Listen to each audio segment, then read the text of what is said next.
भारतीय जनता पक्षाने राज्यव्यापी विशेष भाजप सदस्यता नोंदणी अभियान सुरू केले असून आज प्रभाग 3 येथे सोलापूर शहर उत्तरचे आमदार विजयकुमार देशमुख यांच्या नेतृत्वाखाली भाजपचे ज्येष्ठ नेते बाबूराव जमादार परिवार आयोजित भाजप सदस्य नोंदणी अभियान माजी सभागृह नेते संजय कोळी यांच्या हस्ते सुरुवात करण्यात आली। प्रभाग क्रमांक 3 मधील घोंगडे वस्ती परिसरातील विशेष चौकात आणि घरोघरी जाऊन भाजप कार्यकर्ते अधिकाधिक सदस्य नोंदणीसाठी परिश्रम घेत आहेत। आपण भाजपचे समर्थक आणि मतदार जरी असलो तरी पक्षाचे अधिकृत सदस्य नाही। आता अशा सर्व भाजप समर्थकांना एका मिस कॉलने जगातील सर्वात मोठा पक्ष असलेल्या भाजपचे अधिकृत सदस्य होण्याची नामी संधी आपल्या दारी घेऊन आलोय। मोठ्या संख्येने सदस्य होण्याची विनंती युवा नेते उमेश बाबूराव जमादार यांनी केली।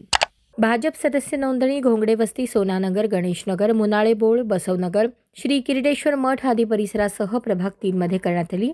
सदस्य नोंदणी अभियानास माजी सभागृह नेते संजय कोळी, भाजप नेते बाबूराव जमादार, नागनाथ खटके, मनोहर दासरी, चंद्रकांत कोळी, आनंद गुजले, युसुफी नामदार, रवी कावळे, उमेश जमादार, वैभव हब्बा, सिद्धू कानगंटी, रवी कोळी, सुनील चौडे, तुकाराम पेद्दोलू, चंद्रकांत गंधाळ, पप्पू जोशी, हळ्या गडदावरू, सुमित कोठे, राजेश कावळे, विरेश कोणे आदींसह सदर भागातील पदाधिकारी, बूथ प्रमुख, कार्यकर्ते मोठ्या संख्येने उपस्थित होते।